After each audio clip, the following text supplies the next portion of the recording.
하나님 말씀 같이 봉독하겠습니다. 구약성경 창세기 2장 말씀입니다. 창세기 2장 7절에서 9절의 말씀입니다.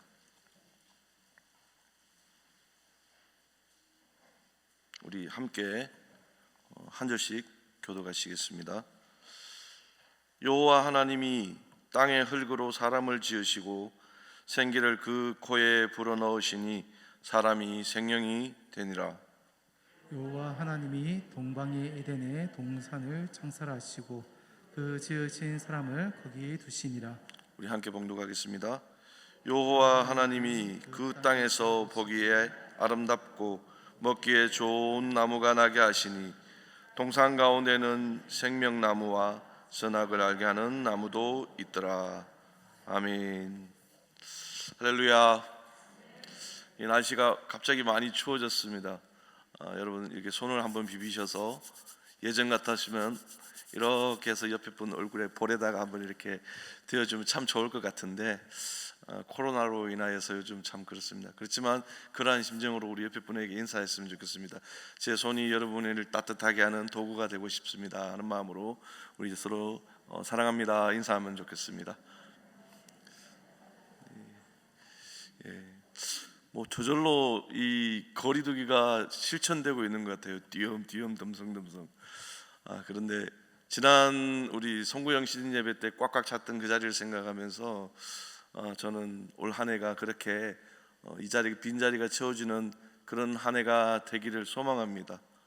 또 한편으로는 우리 처음 인간의 모습이 회복되고 오늘 말씀 처음 인간의 조건이라는 말씀 제목으로 전하려고 하는데요. 그 우리의 모습이 회복됨을 통하여서 우리의 지역과 그리고 나라가 더 나아가 열방이 변화되기를 소망합니다. 코로나로 인하여서 지난 한 주 우리 지역 아이들이 참 힘든 시간을 보내었습니다. 지난주 같은 경우 주일학교도 한 주 그리고 다음 주까지 지금 예배를 모임을 못 가지는 상황이고요. 또 학교와 학원 중심으로 코로나가 확진자가 나오고 또 감염 확산을 막기 위해서 동시간 동선이 겹치는 친구들이 격리되어 한 주를 보냈습니다. 저희 작은 녀석도 지금 그렇게 한 주를 보내고 오늘 또 업사무소 앞에 가서 코를 찌르고 왔습니다. 이런 일이 자주 반복되다 보니까 많이 지쳐 보이기도 합니다. 또 생계에 많은 지장을 받아서 힘들어하시는 성도님들의 모습을 보면 마음이 너무 아픕니다. 그러나 그럼에도 불구하고 코로나 차단을 위해서는 PCR 검사를 반드시 해야 하고 또 자가격리라는 의무 규정을 지켜야 하는 것이 지금 우리의 현실입니다. 현재까지는 확산을 막을 수 있는 유일한 방법이 이 길밖에 없기 때문이죠. 건강을 회복하고 코로나로부터 안전한 삶을 살기 위해서 우리가 이러한 조건들을 지키는 것처럼 성도인 우리들에게도 온전한 성도로 또 영적 건강을 유지하기 위해 지켜야 할 조건들이 있습니다. 크리스천 컨디션이라고 하면 어떨까요? 이 크리스천 컨디션이라 할 수 있는 조건들, 그러한 것들은 어떤 것들이 있을까요? 어떤 분들은 착하게 사는 것이라고 합니다. 만약 그것이 예수 그리스도를 인정하고 그리스도를 바로 알아 믿으면서 또 그리스도의 삶을 실천하는 것이라면 맞는 말일 것입니다. 또 어떤 분들은 바르게 사는 것이라고 이야기합니다. 예수님께서 가르치신 그 법을 쫓아서 말씀을 신뢰하는 삶이라면 그것 또한 맞는 말일 것입니다. 또 어떤 분들은 기도하는 삶, 예배하고 찬양하는 삶을 통하여서 우리의 삶을 온전히 하나님께 드리고 또 주님 안에서 변화되는 삶을 통해 선한 영향력을 주변에 줄 수 있다면 이 또한 성도로서 바르게 사는 것이 아닌가 하는 그런 모범적인 이야기를 합니다. 어떻게 보면 모두 맞는 말입니다. 그런데 이러한 삶의 모습들은 어떤 것들에 기초하여서 나오는 실천 혹은 결과에 문제라 할 수 있습니다. 웨스트민스터 소요리 문답 제1문에서 사람이 제일 되는 목적은 하나님을 영화롭게 하고 여호와 하나님으로 말미암아 영원토록 즐거워하는 것이라고 이야기합니다. 이처럼 성도가 성도로 살아가는 것, 그 살아감의 기초가 되는 조건을 깨달아서 우리가 알게 될 때에 이러한 실천, 앞서 말한 그러한 실천들도 더욱 풍성한 열매를 맺게 되는 것이죠. 마치 코로나로부터 안전하기 위해 앞서 취하였던 근본적인 조치와 같이 성도의 삶을 가능하게 하는 이 근본적인 것들에 대해서 오늘 말씀은 다음과 같이 전합니다. 우리가 읽은 그 세 줄의 짧은 절들 가운데는요, 세 가지의 내용을 담고 있습니다.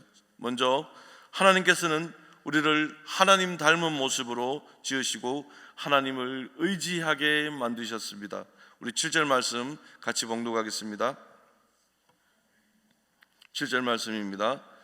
여호와 하나님이 땅의 흙으로 사람을 지으시고 생기를 그 코에 불어넣으시니 사람이 생명이 되니라. 아멘. 하나님께서 세상을 창조하시면서 사람을 만들 때 땅의 흙으로 우리를 빚으셨습니다. 그리고 그렇게 끝낸 것이 아니라 우리 코에다가 생기를 불어넣으셔서 우리를 생명이 되게 하셨다고 말씀은 전하고 있습니다. 하나님의 생기, 그 호흡이 우리 안에 먼저 들어왔기 때문에 우리가 생명이 되었다는 것입니다. 만약 우리 스스로 우리의 생명이 나와서 하나님을 알아간다면은 세상의 종교와 다르지 않을 것입니다. 그러나 하나님께서 철저하게 티끌과 같은 흙을 통하여서 우리를 지으셨다는 것, 그리고 그 코에 생기를 불어넣음으로 인하여서 세상의 다른 피조물과 구별되게 하셨다는 것은 가히 정말 경이로운 그런 창조의 모습인 것입니다. 그냥 만약 흙으로 만들어진 인간이라면은 우리는 흙 덩어리에 지나지 않는 것입니다. 저는 좀 흙양이 많겠죠. 하나님의 간섭과 개입이 우리 안에 들어옴으로 인하여서 우리는 더 이상 흙이 아니라 사람 굿이라는 만물의 영장이 된 것입니다. 히브리어 성경에서 흙은 우리 익히 알고 있듯이 티끌 또는 먼지 등을 의미합니다. 먼지나 티끌을 한번 상상해 보시기 바랍니다. 티끌 어디 천지 쓸 때 있습니까? 늘 우리 매일매일 쓰지 않습니까? 매일매일 청소하고 매일매일 그 먼지 때문에 힘들어하는 모습. 며칠 전에도 미세먼지 아주 나쁨, 그 먼지, 우리의 존재가 그것과 같다라는 것이죠. 전에 선교단 활동을 하면서 저는 몽골에 자주 갔었습니다. 그곳에서 저는 티끌이 정말 어떤 것인지 제대로 경험한 적이 있습니다. 참고로 우리에게 익숙한 말이지만 몽골이라는 하면은 그 나라를 비하하는 것이기 때문에 몽골 사람들은 굉장히 싫어합니다. 그래서 몽골리아라는 말, 몽골리아가 정식 명칭입니다. 2006년 5월에 저는 사역과 또 선교단 일정을 조율하기 위해서 몽골리아 제2의 도시인 다라항이라는 곳에 갔습니다. 5월에 몽골은 참 아름답습니다. 여러분 3시간 동안 차를 타고 가는데요, 가도 똑같은 산이 이렇게 초원이 쉽게 말하면 골프장이 펼쳐져 있다고 생각해 보십시오. 멋지지 않습니까? 그 우리 윈도우 바탕화면에 나오던 예전에 그 초원의 모습이 몽골의 어느 한켠의 그 평지의 모습이라고 합니다. 정말 가도 끝이 없는 평원을 3시간 이상 달리고 나니 저 멀리 건물들이 보이기 시작했습니다. 또 당시만 해도 마치 우리나라 7, 80년대 시골 풍경 같은 도시 풍경이 그 오염없는 도시 모습으로 시골의 모습으로 여전히 제 머릿속에는 첫 인상이 기억으로 남아 있습니다.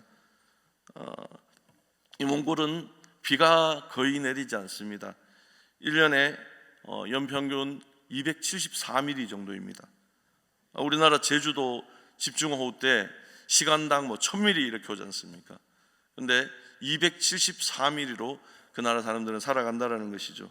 그러다 보니 차가 지나가고 나면 사람이 흙을 밟으면 폭 먼지가 이만큼씩 쌓여서 그 먼지가 공중에 날리는 것을 볼 때가 참 많습니다. 그래도 여전히 오염되지 않은 곳이 많은 그곳은 저에게 제2의 고향처럼 지금도 여전히 동경의 장소로 그렇게 남아 있습니다. 그곳에 도착하여서 사역할 문화센터를 답사하고 숙소로 이동하는데 갑자기 바람이 불기 시작했습니다. 마치 여름 소나기가 오기 전처럼 그렇게 바람이 세지고 하늘도 어두워지기 시작했습니다. 그리고 저 멀리서 큰 산과 같은 것들이 엄청 그 형체를 알 수 없는 그 거대한 것이 우리 쪽으로 점점 꼬먼 것들이 다가오는 것을 목격하였습니다. 순간 직감하고 저것이 말로만 듣던 그 모래 폭풍이구나 라는 생각에 숙소로 모두 일행이 달리기 시작했습니다. 가까스로 숙소에 들어서자 먼지바람과 함께 비가 내리는데 진짜 무서웠습니다. 제가 무서워할 정도면 여러분들 아마 까무러쳤을 겁니다. 차르르 차르르 이렇게 쌀알 같은 모래의 바람이 불기 시작하니까 모래먼지가 창을 때렸습니다. 그리고 그 흙먼지로 뿌옇게 변한 창유리에 조금 지나자 빗방울이 내리치기 시작했습니다. 그 먼지들은 또 다른 파편으로 비를 맞아 흩어지면서 공기 중으로 사라지는 것을 볼 수 있었습니다. 30여 분이 지나자 바람이 약해졌고 비가 그쳤습니다. 언제 내려나는 듯이 하늘은 또 맑아졌습니다. 그런데 밖을 보니 온 동네가 흙탕물 뒤범벅이 되어 있는 것입니다. 자동차며 창문이며 또 도로며 심지어 나무조차도 무엇 할 것 없이 얼룩덜룩 흙탕물 범벅이 되어서 그렇게 지저분해 보이는 것입니다. 모두가 입이 딱 벌어졌죠. 눈에 보이지 않는 티끌과 먼지가 비바람에 휩쓸리면 저렇게 되는구나 하는 생각이 들었습니다. 그때 문득 그런 생각이 들었습니다. 만약 하나님 아니었더라면 우리의 모습도 저 흙먼지와 다르지 않겠구나 하는 생각이 들었습니다. 흙먼지가 아니라 하나님 형상 닮은 모습으로 우리가 그렇게 살아가도록 하신 그 하나님의 사랑에 감사하는 성도님들 되시기를 주님의 이름으로 축원합니다. 만약 하나님께서 그리하지 않으셨다면 창가를 때리는 먼지 모래와 같이 우리는 흩날리는 그런 존재가 됐을 것입니다. 물론 김광석의 노래 가운데 먼지가 되어라는 그런 노래도 있기는 하지만요, 그런 인생의 덧없음을 하나님 아니었다면 우리도 그렇게 흙먼지처럼 살아가지 않았나 확신합니다. 그분의 은혜로 우리는 하나님의 이미지로 지어진 것입니다. 다시 한번 우리를 참 사람이 되게 하신 하나님의 그 은혜, 그 하나님을 의존하고 의지할 때에 우리는 참 인간으로 참 인간의 조건을 회복하는 것입니다. 이처럼 하나님의 형상대로 지음받은 우리에게 하나님께서는 온전한 인간의 조건으로 또 다른 옵션을 추가하셨습니다. 그 옵션은 우리가 하나님 안에 있으면서 하나님과 교제하게 지어진 존재라는 것입니다. 8절 말씀입니다. 우리 같이 봉독하겠습니다. 8절 말씀입니다. 여호와 하나님이 동방의 에덴에 동산을 창설하시고 그 지으신 사람을 거기 두시니라. 아멘. 하나님께서 동쪽 방향에 에덴 동산을 만드시고 사람을 거기에 두셨다고 합니다. 성경에서 해가 떠오르는 동쪽은 생명과 빛을 의미합니다. 그래서 이스라엘의 성막과 성전은 모두 동쪽을 향하여 지어졌습니다. 그리고 이것은 중세 신앙에도 반영이 되어서 중세 성당들 대부분이 동쪽을 향하게 만들어졌다고 합니다. 하나님께서 생명과 빛이 있는 에덴 동산을 만드시고 거기에 아담과 하와를 거하게 하셨다라는 것은 창조주 하나님께서 사람에게 복을 주심으로 하나님께서 친히 그들을 만나 주시고 그곳에서 교제하심으로 하나님의 사랑이 얼마나 강력한지를 보여주기 위함인 것입니다. 감히 거역할 수 없는 하나님의 무한하신 능력을 그들이 인정하고 의지하도록 하신 것입니다. 사도 바울은 이런 창조주 하나님과 인간의 관계에 대해서 로마서 1장 20절에서 다음과 같이 기록합니다. 제가 한번 봉독하여 드리겠습니다. 창세로부터 그의 보이지 아니하는 것들 곧 그의 영원하신 능력과 신성이 그가 만드신 만물에 분명히 보여 알려졌나니 그러므로 그들이 핑계하지 못할지니라. 아멘. 사도 바울은 로마서의 이 말씀을 통하여서 하나님의 영원하신 능력과 신성이 하나님께서 만드신 만물들을 통하여 드러나게 하심으로 피조물인 우리들로 하여금 변명할 수 없게 하셨다라고 이야기합니다. 다시 말하면 하나님을 인정할 수밖에 없도록 하시는 그 하나님의 능력과 속성이 바로 에덴의 축복이라는 것을 우리에게 흘러오게 하신다라는 것입니다. 그럼에도 불구하고 이 변명할 수 없는 사랑을 붙잡는 것이 아니라 부자연스러운 죄를 짓는 것이 바로 인간의 모습입니다. 하나님께서 주신 그 불가항력적인 사랑에도 불구하고 아담과 하와는 범죄함으로 신라곤이라는 그런 수치스러운 모습으로 우리에게 원죄를 유전되게 한 것이죠. 이것은 우리의 모습과 전혀 다르지 않습니다. 하나님을 사랑한다 하면서도 하나님께서 허락하시는 그 에덴의 축복을 거부할 때가 있습니다. 세상을 살다 보니 때로는 우리의 처지와 형편이 에덴을 거부하게 만드는 것이죠. 고난이 유일하는 것을 깨달은 성도라면은 어떠한 상황이 주어지더라도 하나님 편에 있을 때 자신의 영혼이 안전함을 고백합니다. 상황이 힘들면 힘들수록 세상의 방법이 아니라 하나님께 더 엎드린다는 것입니다. 사랑하는 성도 여러분, 하나님이 원하시는 것이 무엇인지 먼저 예배함으로 하나님을 향한 신뢰를 회복하시기 바랍니다. 또 말씀을 통하여서 하나님의 계획이 무엇인지 깨닫고 기도하는 중에 나를 향한 하나님의 사랑이, 하나님의 계획이 무엇인지 응답받는 신앙의 모범을 회복하시기를 바랍니다. 그래야 할 때 여전히 교제하기 원하시는 그 하나님께서 저와 여러분을 향한 하나님의 사랑이 한량없음을 보여주실 것이고 그 사랑이 여전히 우리에게 흘러오고 있음을 깨닫게 하실 것입니다. 이처럼 저와 여러분이 피조물을 통하여서 하나님만이 전지전능하신 창조주이심을 인정하면서 하나님과 교제함을 통하여서 우리에게 허락하시는 그 에덴을 회복하고 사모하기를 소망합니다. 마지막으로 온전한 인간은 하나님의 피조물임을 기억해야 할 것입니다. 9절 말씀입니다.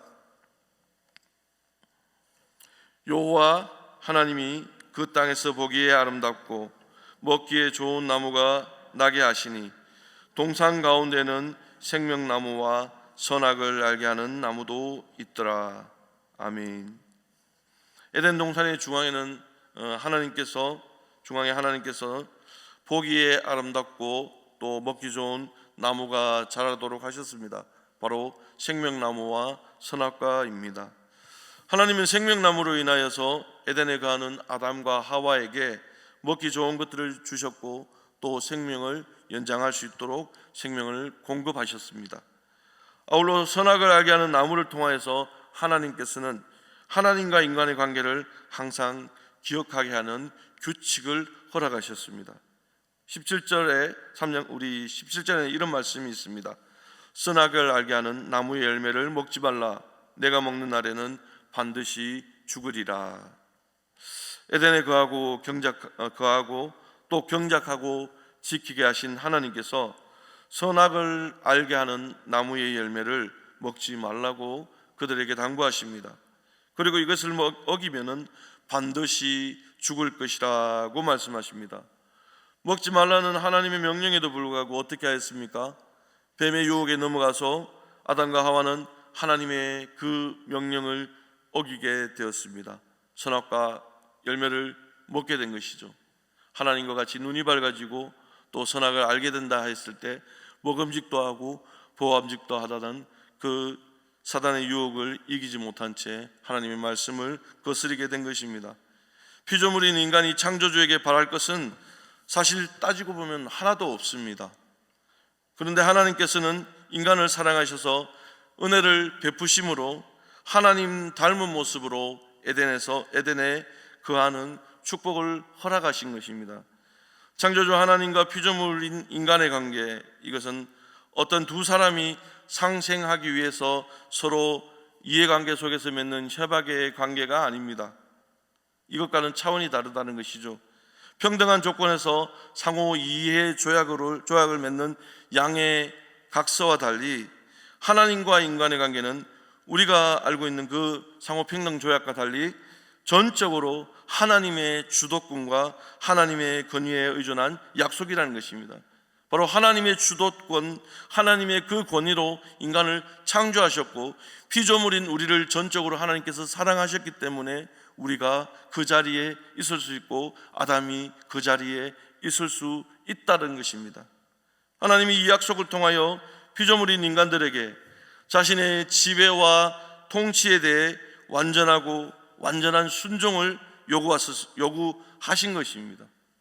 그러므로 선악과를 먹지 말라는 금지 명령은 창조주인 하나님께서 피조물인 인간들로 하여금 하나님의 말씀에 순종해야 하는 피조물의 정체성을 제시하는 것입니다. 그런데 그것을 어기고 에덴에서 추방당하는 아담과 하와의 모습은 피조물은 피조물로 존재할 때가 가장 축복임을 깨닫게 해주는 것입니다. 살아가면서 우리에게 주어지는 그러한 유혹이 얼마나 많습니까? 교회를 천국의 모델이라고 이야기합니다. 물론 지상의 교회가 다 천국은 아닙니다. 갈뱅은 그렇게 이야기합니다. 지상의 교회는 바로 성도와 위선자들의 모임이라고 이야기합니다. 교회의 구성을 그렇게 표현합니다. 그러면서 교회의 표지 세 가지를 이야기하면서 말씀과 성례와 시리를 이야기합니다. 그것은 무엇이겠습니까? 하나님과의 관계 속에서 우리의 위치를 지켜야 하는 것을 이야기합니다. 하나님께서 우리를 만드셨고 그 하나님을 의지하게 하시며 또 하나님과 교제하게 하시고 하나님은 법으로 다스린다는 것입니다.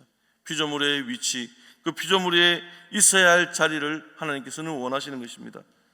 말씀을 정리하겠습니다. 하지 말라고 하면 더 궁금한 것이 인간의 못된 심보인 것 같습니다. 엄청난 정보와 지식의 시대 속에 살아가고 있는 우리에게 호기심은 하나님보다 죄와 더 가까워지게 하는 유혹인 것입니다. 이럴 때일수록 우리는 하나님께서 만드신 인간이 어떻게 하는지를 말씀을 통해서 깨달아야 할 것입니다. 주어진 환경 속에서 피조물인 우리가 어떻게 해야 하는 것이 바람직한 성도의 모습일까 늘 묵상하고 기도하면서 하나님께 구해야 할 것입니다. 어제 저녁이었습니다. 집에 가서 뉴스를 보는데 아파트 한쪽 면이 종이 조각처럼 흘러내리는 뉴스가 나왔습니다. 광주특별시에서 일어난 참사죠. 지금까지 6명의 사람이 휴대폰은 추적되는데 아직까지 그 죽음을 발견하지 못한 상황입니다. 그 상황을 보면서 39층짜리 그 빌딩을 짓는데 그 사람들이 얼마나 연구하고 또 얼마나 계획하면서 지었겠습니까? 심지어 그 건물을 지은 건설사가 어디냐면 지난번에 광주에서 그 철거 과정에서 무너졌던 그 업체라고 합니다. 그 이야기를 들으면서 또 그 건설사냐라는 생각보다는 그들이 이것을 지으면서 얼마나 반성했을까, 얼마나 고민하면서 얼마나 철저하게 하려고 했을까라는 그런 생각도 들었습니다. 그런데 인간의 방법은 어떠합니까? 인간의 계획은 어떠합니까? 그들의 지식으로 무언가를 해보려고 하였지만 하나님의 방법과는 차원이 다르다는 것입니다. 우리가 앞서 언급한 웨스트민스터 소요리 문답 제1문 사람의 제일 되는 목적이 하나님을 영화롭게 하고 하나님으로 말미암아 영원토록 즐거워하는 것이라 하였습니다. 하나님을 영화롭게 한다는 것은 하나님만을 따르며 높이는 것입니다. 매일매일 삶 가운데서 여러분 어떠한 하나님을 높이는 모습으로 살아가고 있습니까? 교육자인 제 모습을 돌아볼 때 사역, 교회의 업무라는 부분 때문에 긴장할 때가 참 많습니다. 겉으로는 태연한 것 같지만 늘 머릿속에서 이거 빵꾸 나면 안 되는데 이렇게 하면은 성도님들한테 피해가 갈 수도 있는데 이런 생각들로 인해서 저도 모르게 긴장할 때가 있습니다. 그렇지만 또 한편으로는 그 일이 잘 되었을 때는 다행이다라고 생각할 때도 있지만 한편으로는 그 일이 잘못되었을 때는 어떡하지? 집에 돌아가서 자학하는 마음으로 혼자 돌아 누워서 한숨을 쉴 때가 있습니다. 그때마다 생각되는 것은 제 모습은 이것밖에 안 되는가라는 생각입니다. 그렇지만 하나님은 여전히 저를 사랑하신다는 생각이 문득 들었습니다. 변함없으신 그 하나님, 그 하나님으로 인하여 성경은 기뻐하라라고 이야기하십니다. 사람의 제일 되는 목적 바로 하나님을 영화롭게 하고 여호와 하나님으로 말미암아 영원토록 즐거워하는 것, 그것이 바로 하나님께서 우리를 지으셨기 때문에 그 하나님의 주도적인 그 주권과 권위로 인하여서 그 명령에 따라가야 하는 것이 우리의 삶이기 때문에 그리해야 한다는 것입니다. 사랑하는 성도 여러분, 이 밤에 하나님께서 여전히 우리를 부르고 계심을 믿으시길 바랍니다. 하나님 아니면 우리는 창가에 부딪혔다가 흩어지는 흙먼지와 같은 모습에 지나지 않을 것입니다. 친히 하나님께서 당신을 닮은 형상으로 우리를 창조하셨고 또 만물의 영장으로 그렇게 만물을 다스리게 하셨습니다. 또 하나님께서 만드신 그 에덴 안에 거하게 하셨고 친히 그곳에 찾아와 우리와 만나 주셨습니다. 그 하나님께서 원하시는 것은 피조물인 우리가 창조주인 하나님을 기억하고 하나님의 말씀에 온전히 순종하는 피조물의 위치를 깨닫는 것입니다. 이것들을 온전히 기억하고 지킬 때 우리는 하나님이 찾으시는 처음에 온전한 그 인간의 모습이 될 것입니다. 매일 하나님께서 주시는 말씀에 순종하시기 바랍니다. 하나님을 영화롭게 하는 삶을 살아내십시오. 또 우리의 호기심이라는 욕망을 이기는 지혜를 얻어서 영원토록 하나님으로 인하여 즐거워하는 자로 살면서 하나님께서 원하는 자로 살아가는 성도님들 되기를 소망합니다. 어쩌면 우리의 인생은 그리 길지 않습니다. 이번 주에도 우리 권사님 가정에 또 어머님이 소천하셨습니다. 그런 모습들을 볼 때마다 삶과 죽음의 문제는 늘 우리 주변에 도사리고 있다는 것입니다. 질병으로 인하여서 쇠약해져 가는 우리의 모습 속에서 두려워하기보다는 내가 하나님 편에 있기 때문에 곧 하나님께로 돌아간다. 우리 목사님 말씀처럼 하나님 나라로 하나님 곁으로 옮겨졌다. 우리는 옮겨지는 존재다라는 것을 생각한다면 여전히 하나님께서 우리를 계획하시고 주관하시는구나, 그 삶을 알게 될 것입니다. 사랑하는 성도 여러분, 매일 삶 속에서 하나님을 인정함으로 인해서 나의 위치가 피조물의 위치라는 것을 발견하고 그것으로 인하여 하나님을 기뻐하며 또 영원토록 하나님을 찬양하는 그런 귀한 삶을 살아내시기를 주님의 이름으로 축원합니다. 기도하겠습니다. 사랑의 하나님 아버지, 감사합니다. 참 죽을 수밖에 없는 우리의 모습, 죄 많은 우리의 모습 가운데 하나님 여전히 빛으로 다가오시고 사랑으로 우리를 안으심에 감사를 드립니다. 참 좋은 것들을 허락하셨음에도 불구하고 우리는 그것들을 교만하게 뿌리치고 죄의 길로 갔습니다. 그런 우리의 죄성을 말씀을 통하여 깨닫게 하시고 다시 한번 하나님 앞에 엎드리게 하셔서 나의 만족이 아니라 하나님께서 원하시는 삶을 살아낼 수 있도록 하나님이 기뻐하는 참 인간의 모습, 처음 인간의 모습을 우리가 회복할 수 있도록 도와주시옵소서. 감사드리며 예수님의 이름으로 기도합니다. 아멘.